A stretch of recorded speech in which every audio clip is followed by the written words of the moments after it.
આપણી લડાઈને સમજવાની છે। શૈલેષભાઈએ, પરેશભાઈએ બધાએ વાત કરીએ તો છે ને છે જ કે પરિવારમાં સાથે મળીને ભાઈચારાથી, નેકીથી, પ્રેમથી, ઓનેસ્ટીથી એકબીજાની જોડે રહેવાનું, પણ જોડે જોડે સ્ટ્રેટેજિક લડાઈ છે। રાજકારણમાં હાર જીત માટે બે મહત્વની બાતોમાં આપણી લડાઈ વિચારધારાની છે। વિચારધારાની લડાઈમાં આપણને ભાજપ આખી જિંદગી નહીં હરાઈ શકે। એ એટલા માટે કહું છું કે હિટલર, મુસોલિની, કૈસર વિલ્હેમ, સદ્દામ જેવા લોકો આવીને ગયા, સત્તા લઈ લીધી, તાકાતથી લોકોને કચડી નાખ્યા, પણ ક્યાંય નાઝી જોવા મળે છે? ક્યાંય સદ્દામના ચીલાઓ જોવા મળે છે? એમનો નાશ થઈ ગયો। પણ દયા, કરુણા ને પ્રેમ મહાવીર, બુદ્ધ અને પૈગંબર સાહેબ ઈસુ ખ્રિસ્તની વિચારધારા વાળા લોકો આ જીવંત રહેવાના છે। ત્યારે એ વિચારધારા આપણી કોંગ્રેસની, મહાત્મા ગાંધી, નહેરુ, સરદાર, મૌલાના આઝાદ અને આંબેડકર સાહેબની છે। પણ સવાલ એ છે કે આ ટૂંકા ગાળામાં જે નવી પેઢી, આ જે જેનઝી બેઠા છે, એના સપનાઓ, એની પછીના જે આગળ વાત કરી કે જે ચિંતા કરવાની છે, આપણે બધા તો છીએ ઘણા વખતથી, ઘણી બધી નિષ્ફળતાઓ પછી પણ 30 વર્ષે ગુજરાતનો કોંગ્રેસનો કાર્યક્રમ અડીખમ ઉભો છે। બહુ બહુ એને અભિનંદન અને ધન્યવાદ ઘટે છે। ત્યારે વાત એ છે કે હવે થોડું સ્ટ્રેટેજિક બનવું પડશે। અંદરની લડાઈની ચર્ચામાં જ સમય પૂરો કરીએ તો આપણા દુશ્મનને ક્યારે ઓળખીશું?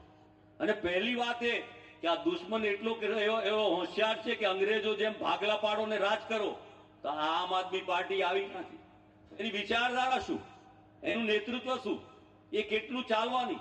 દિલ્હીમાં નીકળી ગઈ, કાલે પંજાબમાં હતો, હું ગુરદાસપુર જેવા જિલ્લામાં જઈને આવ્યો છું, અને ત્યાં પંજાબમાં પણ ભારતીય આમ આદમી પાર્ટી જવાની છે।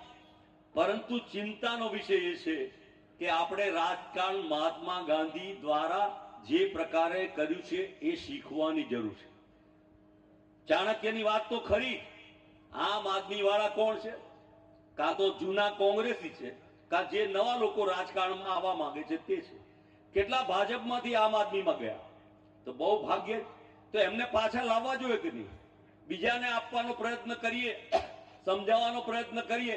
આમ આદમીને ધીરે ધીરે ધીરે ધીરે તમે તમારા લેવો, તમારા જિલ્લામાં, તમારા તાલુકામાં, તમારા વોર્ડમાં, તમારા શહેરમાં શું જોઈએ ભાઈ, શું કામ છે, કઈ મહત્વાકાંક્ષા છે, થોડું આપી દઈએ।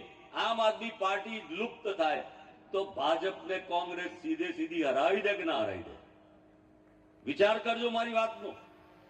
પ્રજા ભાજપથી કંટાળી છે, બિહારમાં પણ કંટાળી હતી, પણ જે પ્રકારે એમણે અનેક નુસ્ખાઓના ભાગરૂપે ઈવીએમ હોય કે 62 લાખ મતદારોના ગોટાળા હોય કે ગુજરાતમાં પણ થવાનું હોય, ભાજપ વિરોધી શક્તિઓ ઓછી કરવાની અને એનું જોડાણ કરવાનું છે। અને એ જોડાણ કરવા માટે આમ આદમીને તમારે એના માણસો મૂળભૂત કાં તો કોંગ્રેસી છે, અને કોઈ કારણસર એને વિશ્વાસ નથી આવતો કે આ કોંગ્રેસ જીતશે કે કેમ, એની સરકાર આવશે કે કેમ। આમ આદમીની આવવાની છે ખરી? જે નથી આવવાની એમાં જો લોકો, નવા લોકો, નવી પેઢી જોડાતા હોય તો આપણામાં કંઈક કચાશ છે, હવે કચાશ આપણે દૂર કરવી પડશે। જેમ વાત કરી પરેશભાઈએ, શૈલેષભાઈએ, લોકો વચ્ચે જવું, મળવું, કનેક્ટિવિટી, અને એની એક સરસ મજાની વાત, નરસિંહ રાવે નવી ઇકોનોમિક પોલિસી લાવ્યા, ડોક્ટર મનમોહનસિંહજીએ નવી પોલિસી લાવ્યા, ઓપન ઇકોનોમિક પોલિસી લાવ્યા, જેથી આ દેશમાં ઇન્વેસ્ટમેન્ટ વધે ને। ચૂંટણીના પરિણામ ખરાબ આવતા પત્રકારોએ, સિદ્ધાર્થભાઈ, પૂછ્યું નરસિંહ રાવને કે આપ अच्छे काम करते हैं, फिर भी आपको वोट क्यों नहीं मिलते? એટલે નરસિંહ રાવ તો ચાણક્ય, ખૂબ બુદ્ધિશાળી, બહુ હોશિયાર, એટલે એમણે કીધું कि हम काम अच्छा करते हैं, लेकिन हम जितना काम करते हैं उससे लोगों की अपेक्षाएं ज्यादा है और अपेक्षाएं पूरी नहीं होती है, इसलिए हमें वोट नहीं मिलते। અને એનાથી ઉલટું બીજો દાખલો આપો, જવાહરલાલ નહેરુનો। જવાહરલાલ નહેરુએ 17 વર્ષ રાજ કર્યું અને સડસડાટ રાજ કર્યું, સામે કોઈ આવી જ ના શક્યું, કોઈ ટક્યું જ નહીં। તો એનું મને વિશ્લેષણ મારી જાતે એવું લાગ્યું કે શું એવું કારણ? એનું મને કારણ એ લાગ્યું કે જવાહરલાલ પ્રજાની જે, લોકોની જે અપેક્ષાઓ હતી એના કરતા આગળ ચાલતા હતા, એ હોપને આગળને લઈને, અને એટલા માટે પ્રજા એમની પાછળ ચાલતી હતી। એટલે કોંગ્રેસ પાર્ટીએ પ્રજાની અપેક્ષાઓની આગળ ચાલવું પડશે। આપણે અંદરની વાત કરીશું, ભરતભાઈ ચાલેકની, જગદીશભાઈ, શૈલેષભાઈ, પરેશભાઈ કે સિદ્ધાર્થભાઈ, કઈ નહીં વળે। પ્રજાને લક્ષ, વોટરને, મતદારને, સરવાળો જનશક્તિનો ગાંધીજીએ કર્યું એમ એક મીઠું લીધું, આખા દેશને જોડી લીધો. આપણી કનેક્ટિવિટી. આપણે પહેલું કામ, મતદાર યાદીમાં નામ જ નહીં હોય તો આપણે ચૂંટણી કેવી રીતે જીતીશું? એટલે સૌથી પહેલું કામ કર્યું છે અહીંથી જઈને આપણે બધાએ મતદાર યાદીઓમાં ઉભા રહેવું.